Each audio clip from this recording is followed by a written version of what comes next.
Hey guys, this is Rohan, and today we are going to discuss about round robin algorithm. So now you are seeing round robin with time quantum question. देखो सबसे पहले क्या होता है कि round robin में क्या होता है कि राउंड रॉबिन में है ना, सबसे पहले राउंड रॉबिन कंडीशन में ये होता है कि कोई भी प्रोसेस है ना एग्जीक्यूट होती है ना, तो अगर उसको है ना एक फिक्स टाइम दे दिया जाता है। जैसे मान लो कि P1 है, तो जैसे P0 है प्रोसेस आईडी है ना, इसको इन्होंने अब इन्होंने ऊपर लिख रखा है टाइम क्वांटम 2 यूनिट या 2 यूनिट मान लो, 2 सेकंड मान लो, 2 घंटे मान लो, कुछ भी मान लो इसको। अब इन्होंने दिया 2 यूनिट। देखो अब 2 यूनिट है, इसका मतलब ये है कि ये प्रोसेस सिर्फ 2 मिनट तक चलेगी या 2 यूनिट तक चलेगी। अगर मान लो ये प्रोसेस 2 यूनिट में एग्जीक्यूट हो जाती है तो ठीक है। अगर मान लो ये प्रोसेस 2 यूनिट में एग्जीक्यूट नहीं होती है तो ये पहले फिर सारी जैसे P1 का काम हो गया, उसके बाद फिर जो भी प्रोसेस आएंगी उन प्रोसेसों को एग्जीक्यूट होना पड़ेगा और फिर उसके बाद P0 वापस P0 का नंबर आएगा। ठीक है, समझ गए आप? मतलब जैसे कि P0 है, P0 मान लो 2 यूनिट तक चली और ये एग्जीक्यूट पूरी नहीं हो पाई, तो इसको फिर वापस आना पड़ेगा एग्जीक्यूट होने के लिए। जैसे कि अपन बोलते हैं ना, भैया तुम्हारा आधा काम हुआ है, आप आधा काम करके अब हट जाओ आप पीछे, अब हमारा काम होने दो। अब सबको टाइम अलॉट कर दिया उन्होंने फिक्स कि आपको 2-2 मिनट मिलेंगे और 2-2 मिनट में जिसको जो पूछना है आप पूछ सकते हो, जिसको जो करना है वो कर लो आप। तो अब जैसे मान लो P0 है, P0 को बोल दिया कि भैया 2 2 मिनट है आपके पास, आप एग्जीक्यूट हो जाओ, अगर नहीं हो सकते तो फिर आप वापस आना। तो जो पहला है वो सबसे पहले एग्जीक्यूट होने का ट्राई करेगा। अब मान लो एग्जीक्यूट हो गया तो बहुत बढ़िया है, और अगर एग्जीक्यूट नहीं होता है तो फिर उसको सबसे लास्ट में आना पड़ेगा। जब सारे एग्जीक्यूट हो जाएंगे तो फिर वो सबसे लास्ट में आता जाएगा। तो आप समझ गए आप? तो अब देखो मैं आपको इस वाले क्वेश्चन को समझाता हूँ, एक्सप्लेन करता हूँ कि ये कैसे निकालते हैं। और इसमें हमसे है ना एवरेज वेटिंग टाइम भी पूछ सकता है कि एवरेज वेटिंग टाइम निकालिए। तो मैं आपको बताऊँगा कैसे निकालते हैं। देखो सबसे पहले प्रोसेस आईडी दे रखी होगी आपको यहाँ पे आपको अराइवल टाइम दिया होगा और बस टाइम दिया होगा, आपको ये तीनों चीज़ें दी होगी। ठीक है, आपको TAT WT निकल पाएगा। अब देखो सबसे पहले आपको है ना ये जो गैंट चार्ट है ना, इस गैंट चार्ट से पहले आपको ये चार्ट बनाना पड़ेगा। अब ये चार्ट बनाने के लिए आपको मैं सिखाता हूँ कि चार्ट कैसे बनाते हैं। देखो सबसे पहले इन्होंने टाइम क्वांटम दिया है आपको 2 यूनिट, तो 2 यूनिट इन्होंने टाइम क्वांटम आपको दिया हुआ है, जैसा कि आप देख सकते हो क्वेश्चन में। अब देखो प्रोसेस आईडी सबसे पहले क्या करना पड़ेगा। अब मैंने आपको बताया था प्रोसेस कोई भी हो जीरो से स्टार्ट करते हैं हम सबसे पहले, तो हम जीरो से स्टार्ट करेंगे अराइवल टाइम के अकॉर्डिंग। अब जीरो से टाइम चलेंगे, अब ये कितने तक चलेगा, ये 0 से 5 तक चलेगा। पर सबसे पहले बात इन्होंने क्या बोला है हमको, हमको टाइम क्वांटम 2 यूनिट दिया है, तो यानी कि हम इसको सबसे पहले 2 यूनिट तक चलाएंगे। तो P0 मैंने उठाया सबसे पहले, P0 को मैंने चलाया 0 से लेके 2 तक। ठीक है, तो P0 चल गया मेरा 0 से 2 तक। अब इसके बाद क्या करेंगे, अब P0 पूरा एग्जीक्यूट नहीं हो पाया तो P0 को वापस आना पड़ेगा। अब देखो 0 से 2 तक कितनी प्रोसेस काउंट हो रही है, 0 1 और 2 ये प्रोसेस काउंट हो रही है, क्योंकि 3 और 4 तो आ ही नहीं सकते ना 0 से और 2 में। अगर ये 0 से 5 पूरा, यहाँ पे पूरा 5 यूनिट दे रखा होता और यहाँ पे 5 होता तो अपन 0 से 5 पूरा चला लेते और 5 तक तो सारी प्रोसेस काउंट हो जाती। पर सारी प्रोसेस काउंट इसलिए नहीं हो सकती क्योंकि अपन को 2 यूनिट तक चलाना है, उसने बोल दिया बाउंड कर दिया टाइम। तो 2 यूनिट तक मैंने चलाया, तो 2 यूनिट में P0 P1 और P2 ये तीनों चीज़ें आ गई। अब देखो, अब P0 मैंने 0 से 2 एग्जीक्यूट कर दिया। अब P0 के बाद फिर कौन चलेगा, P1 चलेगा। अब P1 का बस टाइम कितना दे रखा है, P1 का बस टाइम दे रखा है आपको 3, जबकि अपन को चलाना कितना है 2 यूनिट। तो P1 को ले लो, तो 2 चलाया मैंने यहाँ पे P0 को। अब P1 को ले लिया मैंने, तो इसका जो इसके जो 3 में से 2 बस टाइम को ले लो, तो 2 निकाल लिया अपन ने, तो 2 + 2 कितना हो गया 4। फिर अपन P2 को चलाएंगे अभी।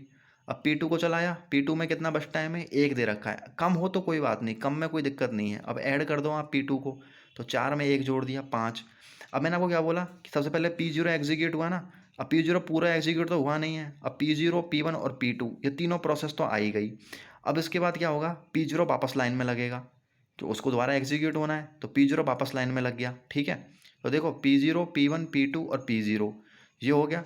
अब मैं आपको एक चीज़ बताता हूँ, अब आप देखो P1, अब P1 पे देखो, P1 पे यहाँ गैंट चार्ट में देखो, P1 पर 4 आ रहा है, P1 पे 4 आ रहा है ना, इसका मतलब है कि चारों प्रोसेस P1 में काउंट हो गई, यानी चारों प्रोसेस P1 तक आ गई चारों प्रोसेस। अब देखो P1 तक चारों प्रोसेस आ गई ना, तो सबसे पहले हम क्या करेंगे, अब बच रही हैं ना, जो प्रोसेस बच रही हैं पहले हम उनको एग्जीक्यूट करवाएंगे।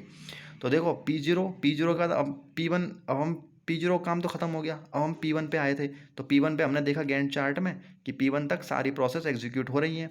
तो अब सबसे पहले P3 और P4 को एग्जीक्यूट करवाएंगे, क्योंकि यही 2 प्रोसेस बच रही थी उस टाइम। तो हम P3 को और P4 को एग्जीक्यूट करवाया। अब P1 पूरा तो ख़त्म हुआ नहीं था, P1 में एक तो बच ही रहा था ना, तो P1 को हमने वापस ले लिया। ठीक है। अब P1 को वापस ले लिया। अब देखो आपका यहाँ पे क्या हो गया, P0 P1 P2 P0, ठीक है। फिर P3 और P4 को एग्जीक्यूट करवाया, फिर P1 को एग्जीक्यूट करा, फिर P1 आ गया वापस।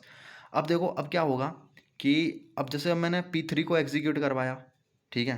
तो अब जैसे P3 को एग्जीक्यूट करवा रहा हूँ मैं। अब देखो हमने P1 एग्जीक्यूट करा दिया, ठीक है ना।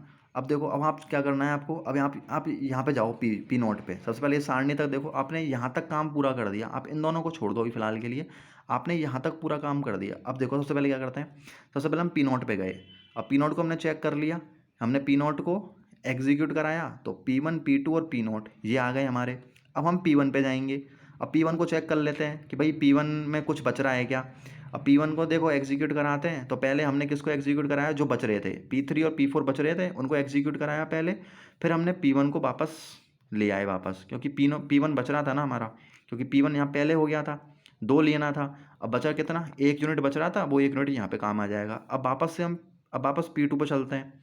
अब P2 को हमने देखा, जैसे P2 को देखा हमने, तो अब P2 पे देखो बस टाइम कितना है, 1 दे रखा है, जबकि वहाँ पे 2 यूनिट है, यानी P2 तो एग्जीक्यूट पहले ही हो गया। अब P नोट आ गया वापस। अब पी नोट पे वापस जाके देखो एक बार कि भाई पी नोट में कोई बच रहा है क्या। हाँ बच रहा है पी नोट में भाई 4 यूनिट ही तो काम लिया अपन ने। 2 यूनिट यहाँ पे काम ले ली और 2 यूनिट यहाँ पे काम ले ली, यानी कि पी नोट एक बार और एग्जीक्यूट होगा, यानी कि अब P1 के आगे कौन आएगा, पी नोट, ठीक है। अब फिर हम P3 को देखते हैं। अब P3 में देखते हैं तो बस टाइम 2 है, तो यानी पूरा एग्जीक्यूट हो गया P3। अब P4 पे देखते हैं। अब P4 एक बार तो एग्जीक्यूट हो ही गया यहाँ पे। अब बच रहा है कितना, 1 यूनिट बच रहा है, यानी P4 को यहाँ पे आगे ऐड कर देंगे। और सेम इन चीज़ों को गैंट चार्ट में उतार दो। अब देखो P note P1 P2 P note P3 P4 P1 P note P4, ये सेम गैंट चार्ट में उतार दिया। अब देखो कैसे, अब आपको गैंट चार्ट कैसे बनाना है बता रहा हूँ। 0 से 2 तक पी नोट चलाया मैंने, बिल्कुल सही है। फिर मैंने 2 यूनिट ले ली P1 की, तो 2 से 4 तक मैंने इसको चला दिया। अब P2 में कितना है, 1 है, तो P2 में 1 जोड़ दिया, 5 हो गया। अब वापस पी नोट आया।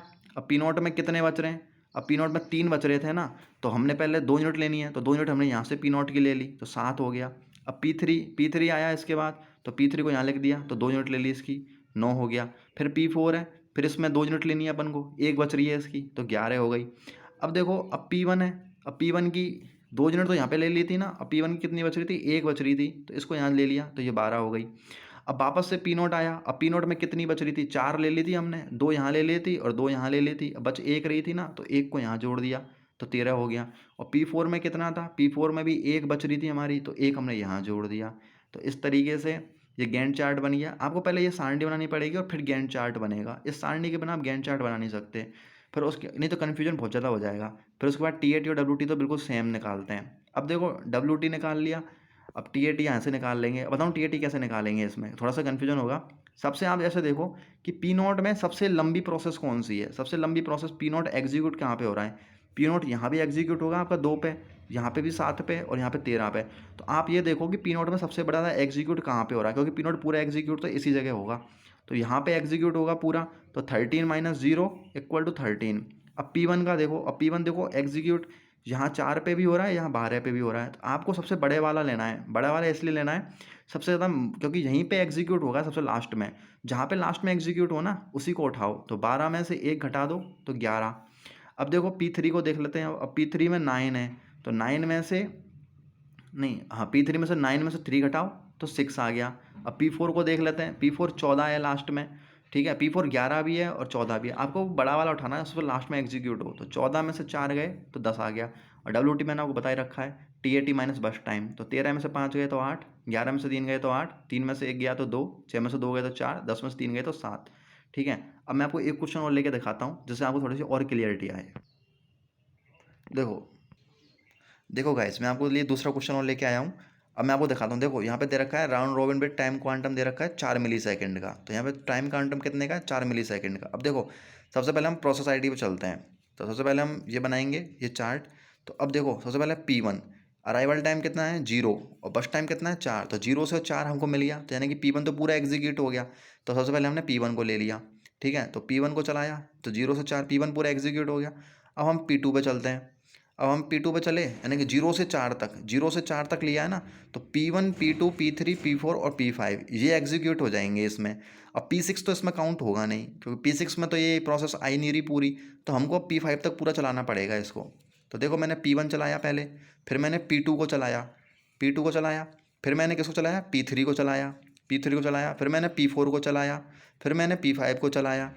अब चूँकि यहाँ पे क्या है ना, P1 पूरा एग्जीक्यूट हो गया है, इसलिए मैंने यहाँ पे P5 के बाद P1 नहीं लिया।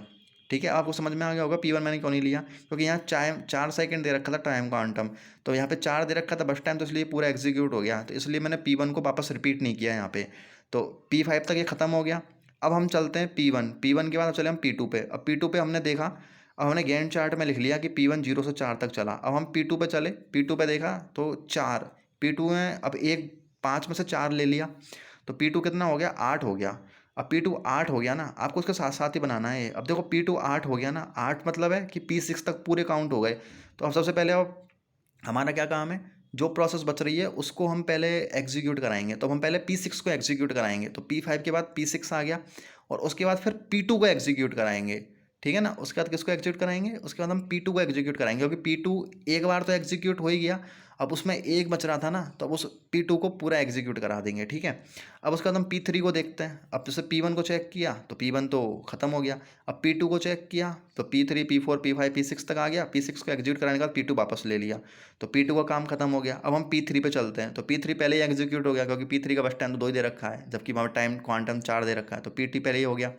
P4 पे चले, अब P4 पे देखा तो P4 पहले ही एग्जीक्यूट हो गया, अब बच रहा है P5, तो आगे P2 के P5 एग्जीक्यूट कर दो। ठीक है ना, P5 को जोड़ दिया। अब P6 देखते हैं, तो P6 में 3 दे रखा है, ऊपर 4 दे रखा है, तो P6 भी एग्जीक्यूट हो गया, तो यानी कि ये हमारा चार्ट बनेगा पूरा। अब देखो गैंट चार्ट कैसे बनाएंगे, 0 से लेकर 4 तक P1 पूरा एग्जीक्यूट हो गया। अब P2 को उतार दो यहाँ पे, तो 4 यहाँ जोड़ दो। अब P3 का बस टाइम है 2, तो 2 यहाँ जोड़ दो। अब P4 है, अब P4 का एक बच रहा है, एक बस टाइम है, तो एक ऐड कर दिया। अब P5 में देखो, P5 में से अपन को 6 में से 4 लेने हैं, तो 15 हो गया। अब P6 में देखो 3 लेना है हमको, तो 18 हो गए, क्योंकि 4 तो है ही नहीं है, 3 है, तो 3 जोड़ देंगे। अब P2 में कितने बच रहे थे, 4 तो हमने पहले ले लिए थे ना, अब एक बच रहा था P2 का, तो एक हमने यहाँ जोड़ दिया, तो 19 हो गया।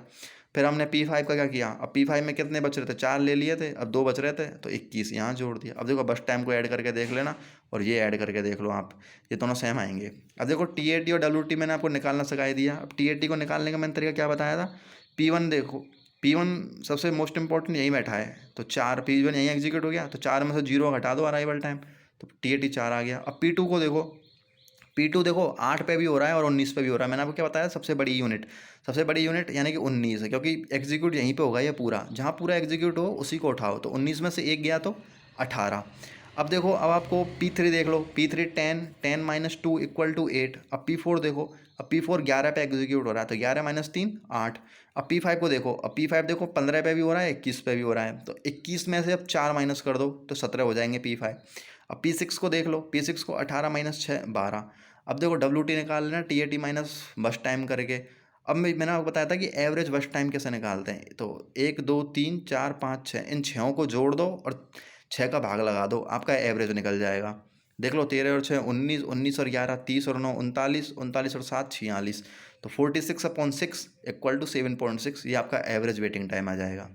तो इस तरीके से राउंड रॉबिन क्वेश्चन को सॉल्व करते हैं। मैं आपको एक क्वेश्चन और सॉल्व करके दिखा देता हूँ कैसे सॉल्व करते हैं। देखो, मैं आपके लिए तीसरा क्वेश्चन भी लेके आया हूँ, एक क्वेश्चन और लेके आया हूँ। यहाँ पे देखो टाइम क्वांटम 2 मिलीसेकंड का दे रखा है। अब देखो P1 चलाएंगे सबसे पहले हम, तो P1 को चलाया 0 से लेकर 2 तक। सबसे पहले मैंने P1 को चलाया, तो अब 0 से लेकर 2 तक में यही प्रोसेस आ रही हैं, तो P1 ले लिया मैंने, P2 ले लिया और P3 ले लिया। फिर वापस मैं P1 को ले आऊँगा, तो P1 P2 P3 और P1 ये यहाँ पे आ गए। अब मैंने गैंट चार्ट में 0 से लेकर 2 तक लिख दिया, यानी कि P1, अब मेरा P1 हो गया ख़त्म। अब मैं क्या करूँगा, P1 को ख़त्म होने के बाद अब मैं P2 पे जाऊँगा। अब P2 का मुझे 2 लेना है, क्योंकि 2 मिलीसेकंड दे रखा है वहाँ टाइम क्वांटम 2 मिलीसेकंड है, तो मैं P2 का 2 ले लूँगा। अब मैं P2 का चेक करूँगा 4 तक, यानी P5, अभी P6 तो अभी भी रहेगा, अब यहाँ पे P5 और ऐड हो जाएगा। अब देखो P1 P2 P3 P1, ठीक है। अब मैं यहाँ पे क्या करूँगा, अब यहाँ पे कौन से 0 से 2 तक में P3 तक एग्जीक्यूट होते हैं ना, अब मैं P5 P4 और P5 को ले सकता हूँ। P6 तो फिर भी नहीं आएगा। P6 इसलिए नहीं आएगा क्योंकि P6 में है ना 6 चाहिए, और 6 हमारे पास है नहीं, हमारे पास तो 4 तक ही है, तो 4 तक ही है, तो हम P5 तक ही लेंगे। तो देखो P1 तक तो ख़त्म हो गया। अब हम P4 और P5 को एग्जीक्यूट करा देंगे, फिर वापस P2 को ले लेंगे। तो हमने P2 को ले लिया, तो अब देखो P1 और P2 दोनों एग्जीक्यूट हो गए। अब P3 को देख लेते हैं। अब P3 को लिया, 6 तक हो गया। तो हमारा काम क्या है, सबसे पहले जो रह रहा है उसको एग्जीक्यूट कराओ। अब P3 को लिया ना, तो P3 को लेने से पहले मैंने P6 को एग्जीक्यूट करा दिया। यहाँ पे देखो, यहाँ पे P6 एग्जीक्यूट हो गया ना। अब देखो P3, अब P3 में कितने बच रहे थे, 2 ही तो थे, तो P3 पूरा एग्जीक्यूट हो गया। अब वापस P1 पे चलते हैं, तो P1 2 बार आ गया ना, तो P1 दोनों बार एग्जीक्यूट हो गया। फिर P4 को चेक करते हैं। अब P4 में एक बच रहा है, P4 में एक ही था, तो P4 पूरा एग्जीक्यूट हो गया। अब P5 में देखो 6 हैं, तो P5 ले लिया। अब जो आगे बच रहा था P6, तो P6 का P5 को मैंने ऐड कर दिया, ठीक है, तो P5 हो गया। अब P2 को चेक करते हैं, यानी P2 मैंने 2 बार लिया था, अभी एक बार यहाँ ले लिया, एक बार यहाँ ले लिया, तो यानी P2 एक बार और बच रहा है, तो P5 के आगे P2 ऐड हो जाएगा। अब देखो, अब उसके बाद P6 चेक करते हैं। अब P6 आपने यहाँ पे P6 यहाँ पे लिया है आपने, तो यहाँ पे 2 आया था, यानी P6 एक बार और एग्जीक्यूट होगा, तो P6 ले लिया। अब बचा कुचा कौन सा है, बचा कुचा P5 है, तो P5 को लास्ट में ऐड कर दो। अब देखो आपने ये पूरा गैंट चार्ट इसी के अकॉर्डिंग बना दिया। यहाँ से आप TAT निकाल लेना और वेटिंग टाइम निकाल लेना और एवरेज वेटिंग टाइम निकाल लेना।